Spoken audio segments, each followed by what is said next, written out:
All right, everybody. For those of you who don't know, my name is Michael Forrest, and welcome to I Am Possible. Now, before we get going, I'd like to ask you all if you can stay off of this top step here. This way, nobody blocks the display behind me, which you actually really don't need to see because we lost our slides. But yeah, it gives me a little bit of room to move around, do a whole hosting thing, right? In addition to that, if you guys could not send me any text during this event, I'd really appreciate that, because when you're up here and you get one of these text messages in your face when you're moving around hosting, it can really throw you off a lot, So I'd really appreciate it if you save anything like that until the end of this event. And in that way, things will be a little bit more focused. Also, if I could direct your attention to your menu wheel, you're going to notice at the very top of that menu wheel is a microphone icon. We've gone ahead and we've turned it to red, and this means you're muted. So if somebody comes into your space and says, "Hey, are you still on that thing?" feel free to answer them, because we're not going to hear any of that. Likewise, if maybe you've got a barking dog in the background, you're not going to face social ruin back at the campfire by becoming known as the avatar that suddenly started barking during I Am Possible, because that would not be cool.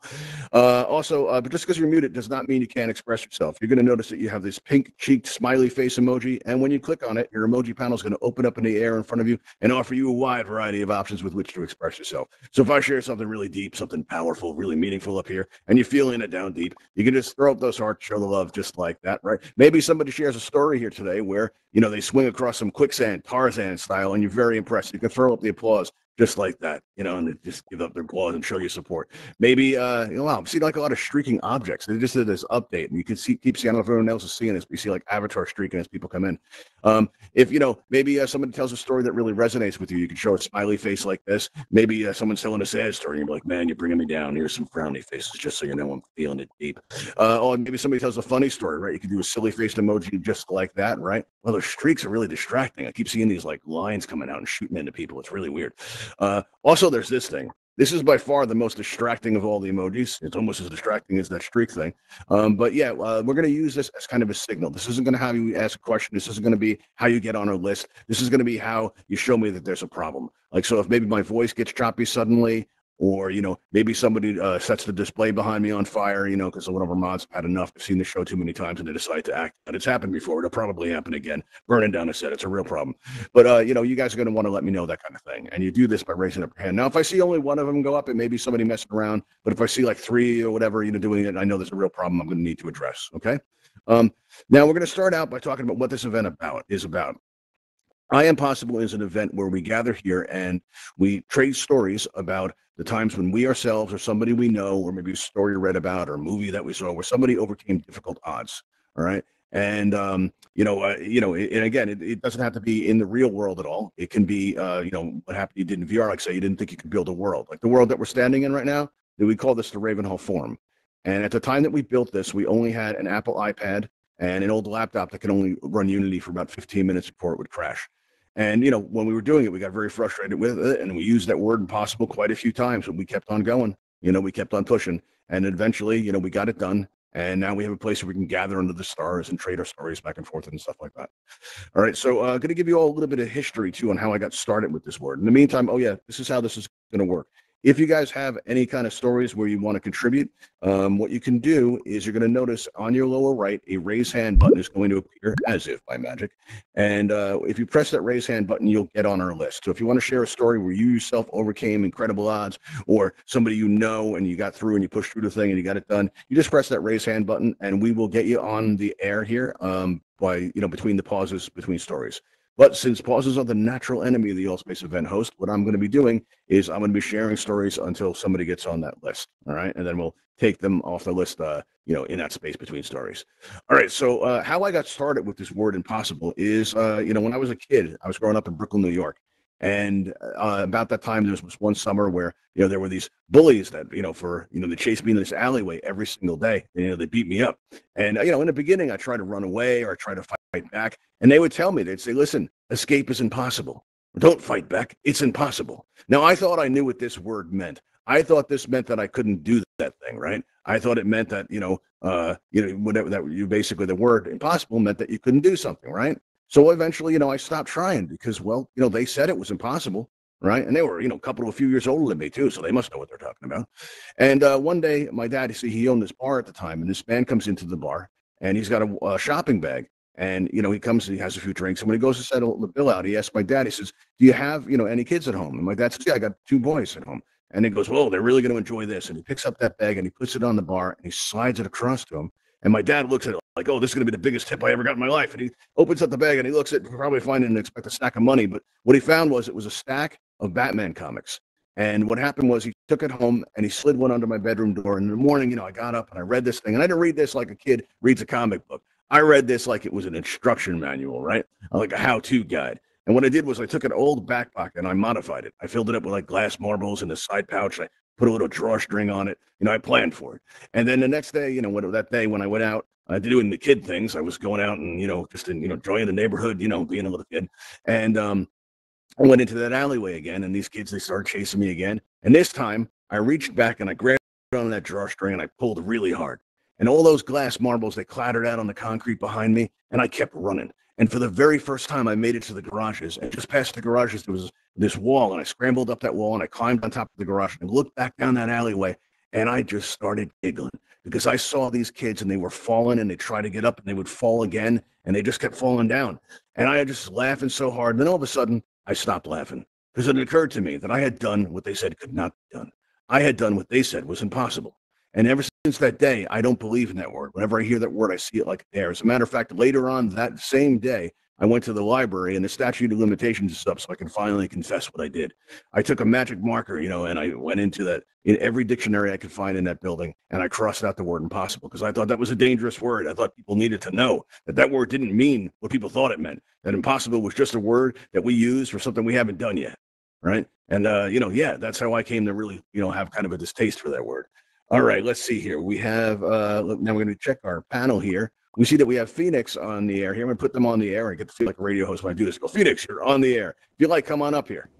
Come on up here and stand in front of the display. Feel VR famous. What do you got for us? Oh, and just a note real quick. You should know that any stories you share today, if you share something that's too personal, right, and you feel like, oh, no, my mom's going to see that, right, we record all of our videos on, you see Ravenhall right there? You can feel VR famous by going, hey, YouTube, how's it going, right? And because it's being broadcast out on YouTube. We're not live streaming now, so if you share something that's like kind of uncomfortable or something like that, just tell me after the show, and we'll be happy to edit it out, all right? So there you go. What do you got for us? Well, this isn't so much a story as a statement of the impossible. Okay. I guess there's a little story behind it, but long time ago I started, or maybe 5 years ago, I started wearing a sleep mask because I was sleeping during the day and was trying to get better sleep, thinking that might help my mood and whatnot. And I, to my astonished surprise, found that I could see through the mask, something that everybody else says is impossible. And as a trained physicist, I now have a master's in physics education that has kind of really upset my reality. Every night, I just have to confront the fact that I can see through this mask. I mean, it's not clear reality, but I can see things moving. I can point to where they are. And I've been researching this for years and years and have actually found about 5 different schools around the world that train this ability, even far greater than I can do it, and they can even read and drive little carts around tracks and whatnot. And so my reality is crashing because I know that the impossible is possible, and I just don't know what reality is anymore. Well, listen, I can appreciate that because, there is, I don't know if you've read about this, but you must have come in contact with it with your research, but there's an area of study that they call remote viewing, which is the ability to see across great distances. And it's, it's quantifiable. It isn't like just like, skeptical saying, oh, these people have powers. Like they've actually studied this and proven this stuff. Not to mention there's all kinds of like combat systems where people will get blindfolded and they'll like actually engage with like swords. They'll go at each other with actual blades. It's like, you can lose an arm, man. You maybe don't want to wear that blindfold, but yeah, that's actually totally a thing. It must have been shocking the first day it happened to you though. Like the very first time, what was that like? Well, I just assumed that I was seeing through the weave on the mask. Okay. And, it's one of those things that when the mind confronts that reality isn't what they've been brainwashed to believe, it suppresses that. And so I had to kind of convince myself that, yes, I am actually seeing through this mask before I felt confident enough to express to others and try to find someone else.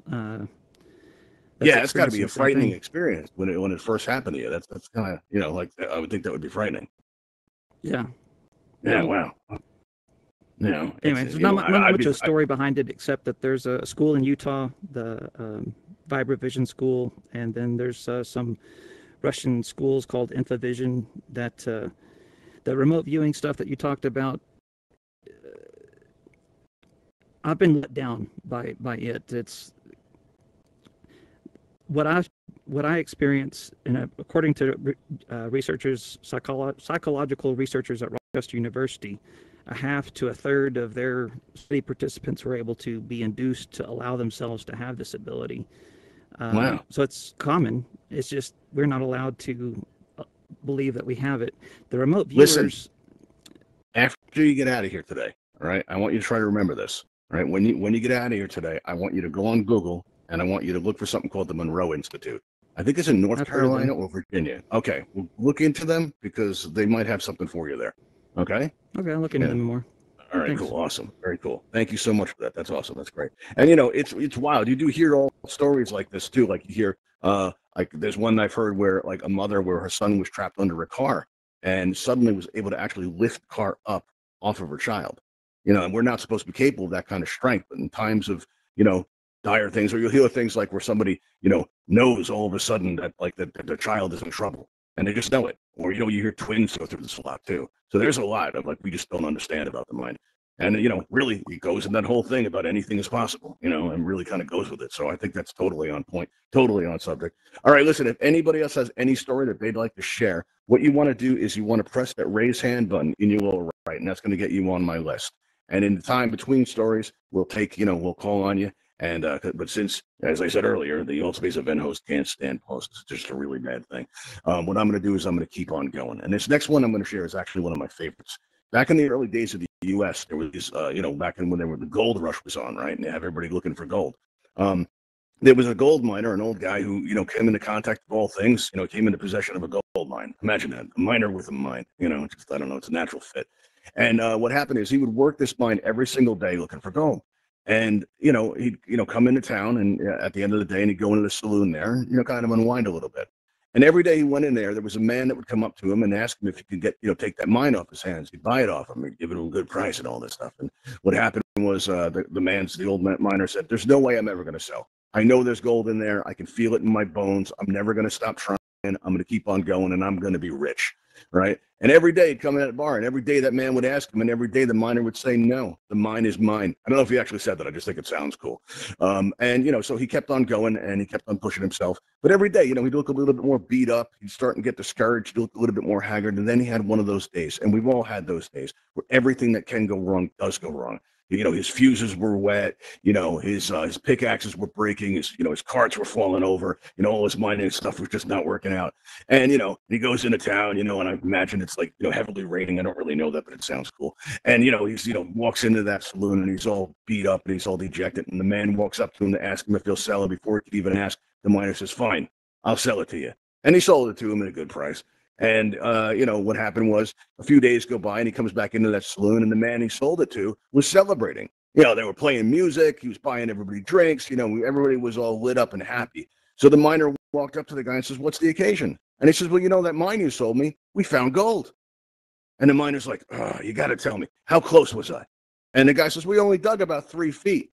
Now, for the rest of that miner's life, every single time he felt like giving up, every single time he was about to quit, he would always tell himself, I'm 3 feet from gold. And he went on to become very successful because life is like that. When you get confronted by an obstacle and, you know, you rest at that moment when you're about to give up, that's usually the moment where you're about to push through and achieve the thing you thought you couldn't. Right, or the people around you thought you couldn't do, you know, and that's the kind of thing I'm talking about. If anybody has any stories they'd like to share where they overcome something, that they did something they didn't think they could do, you know, maybe in VR they built a world they didn't think they could do. That's the kind of thing we're going to want to hear. You just press that raise hand button that'll get you on our list there, and you come up, share a story. Maybe you can go back in a couple of weeks on YouTube and watch this and see, like, oh wow, that's me. Look, that's me with my story. You can totally do that.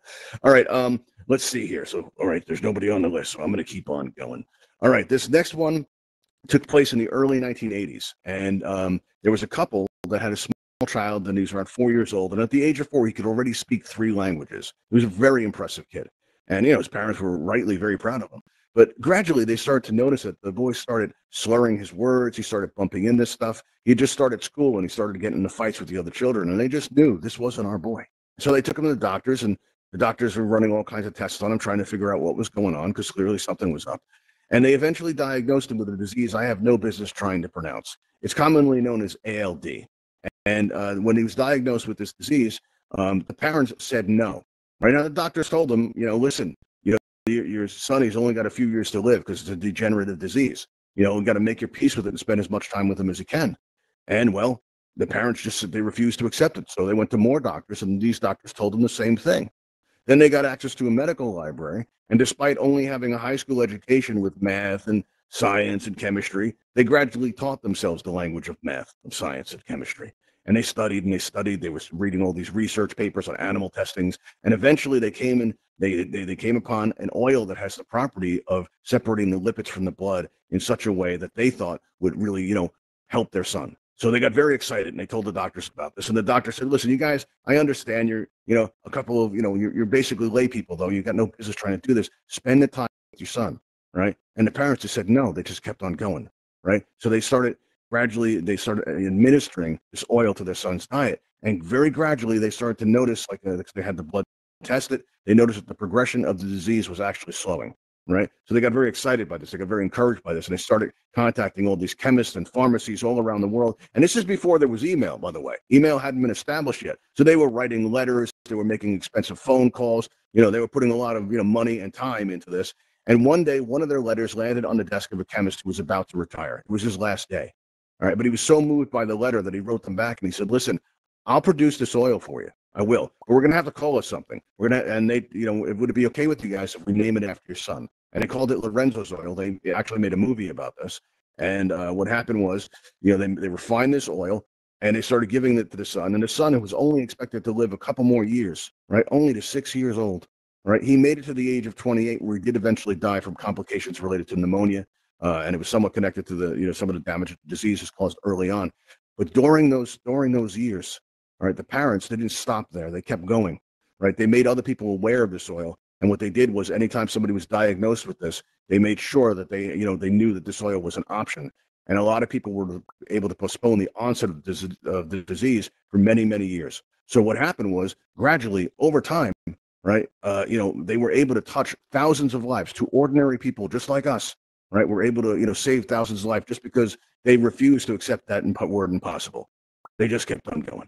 All right, now what we're going to do is, if anybody has a story where they've overcome difficult odds or they've pushed through that word impossible, we're going to want to hear about that. So press that raise hand button, and we'll get you up here. We'll get you on the air, and we can share those stories. All right, but I don't see anybody on the list yet, so I'm going to keep on going.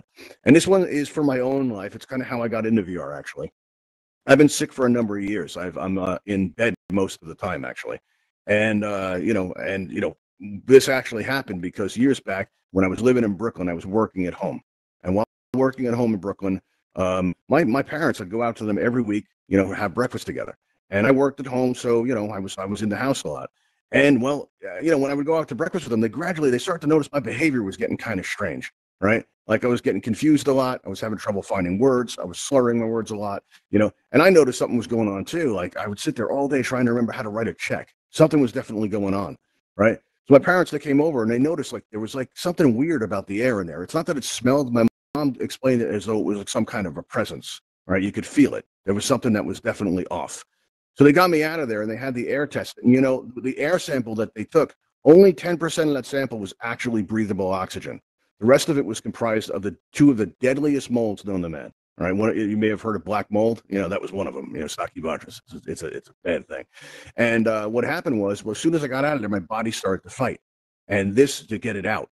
And this took the form of like rapid heart, like my heart would take off and it wouldn't stop. Picture running for 20 hours straight and not being able to stop. That's what it was like. And you'd get really dizzy too, right? So like, I remember once, like, I actually fell in the bathroom and hit my head in the sink. It was just really bad. I'm like picking out places to die. I'm like, oh, maybe over here, if they find me here, it won't be so bad.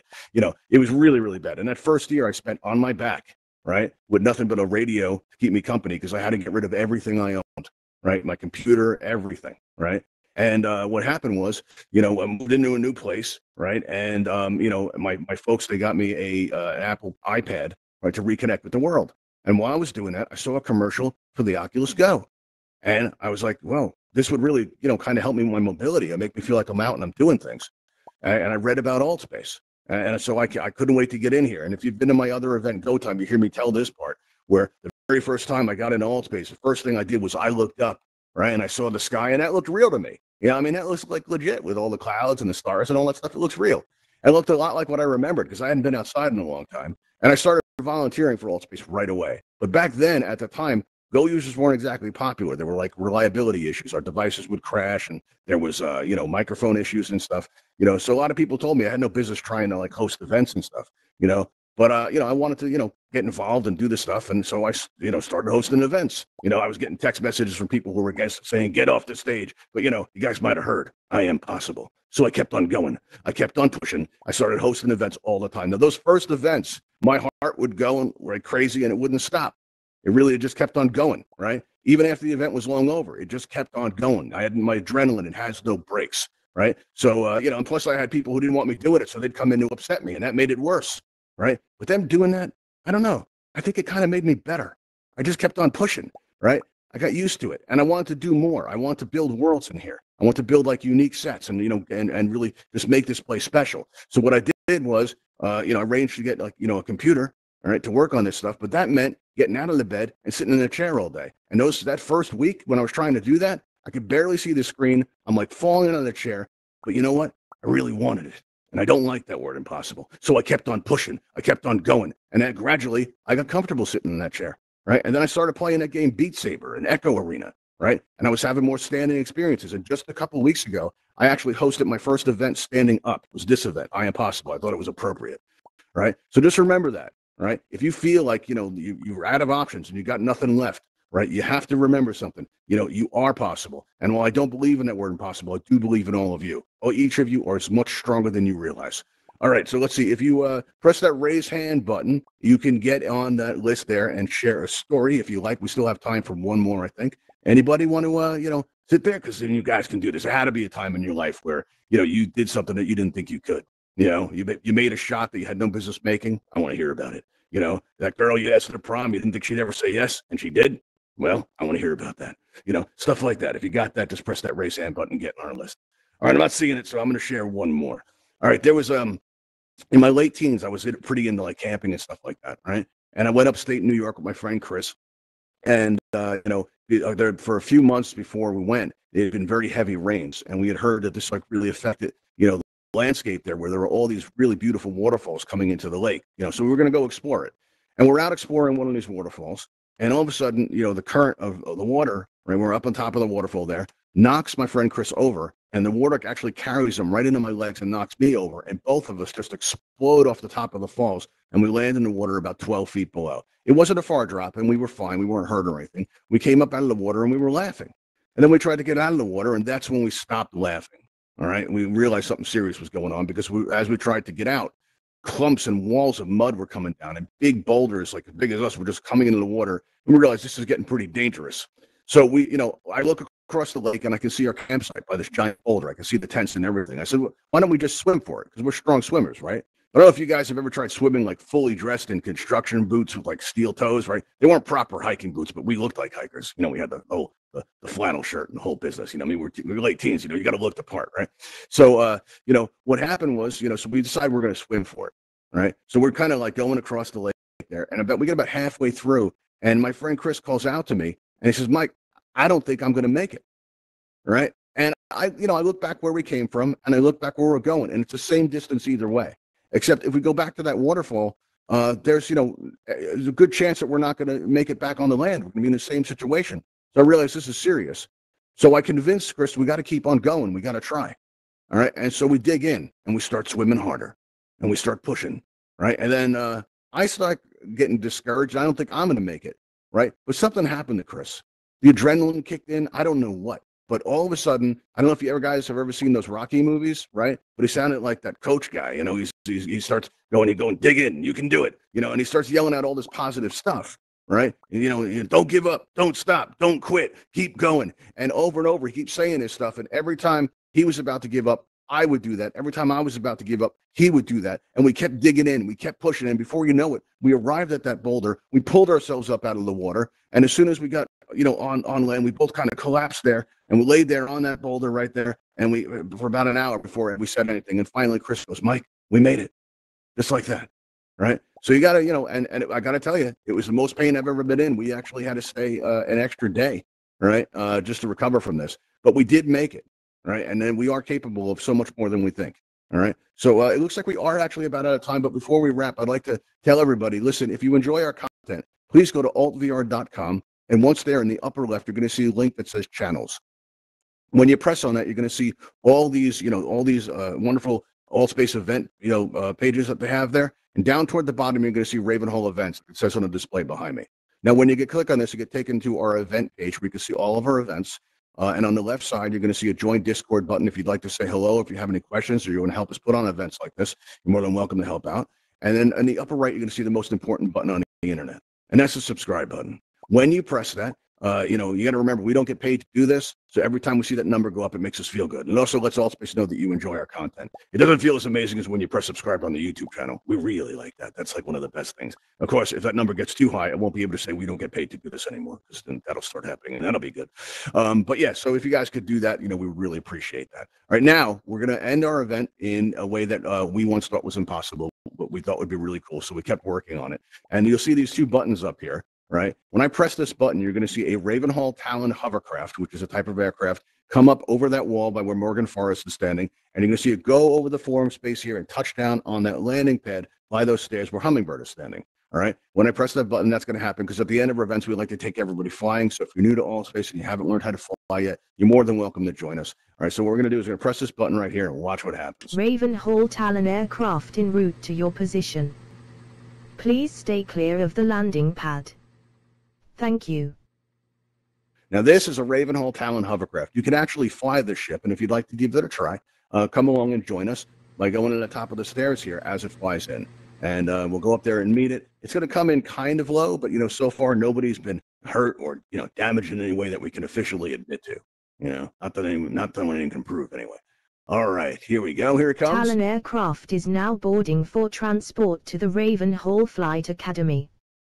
Please step into the blue light. Thank you. All right, everybody. Thanks for coming. I'll see you next time.